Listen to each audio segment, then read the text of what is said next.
Top 5 hippie travel destinations. The 60s may be long gone, but the hippies haven't.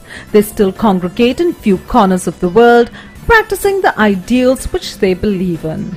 We look at some of these places where their spirit roams. Number 5. Hippie heaven at 5 is Goa, India. The original hippie getaway, this tiny former Portuguese enclave in the southwest of India, was discovered in the 60s and has had a steady influx of travelers ever since.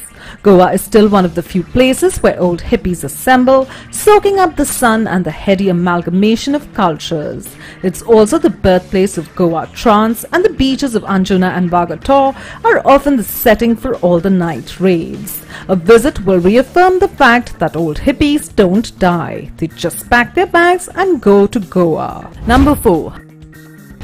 Hippalicious at 4, Panajachel, Guatemala. On the banks of Lake Atitlan lies one of Central America's hippiest towns. A thriving indigenous culture is one of the main draws, the scenery of the lake helping in the process. Panajachel, or Pana as it is called, has a sizable expatriate population, so don't be surprised if that old high school friend in traditional Mayan garb and long hair serves you beer at one of the many bars. Although it has become increasingly commercialized over the years, the sweeping vistas of the lake, which Aldous Huxley vouched for, and the hospitality of the Mayan people more than make up for the crowds. Number 3.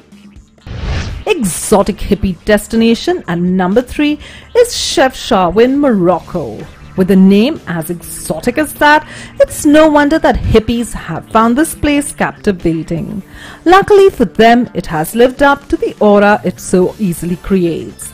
The blue-colored city with the magnificent Rif Mountains as a background and a delightful Medina, Chefchaouen may be overshadowed by the more illustrious Marrakesh or Tangiers, but it has developed a reputation of its own as an artisan city. You might be offered kif, and if you are into mind-altering substances, you might end up staying for more than one session of kif on the Rif. Number 2. Coming in peacefully at number 2 is Vancouver, Canada.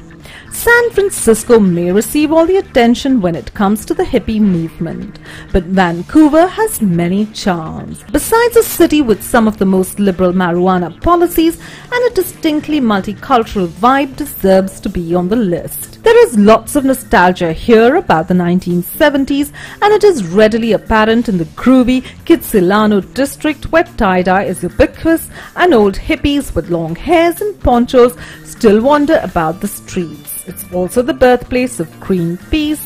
Now let's talk about a revolution. Number 1.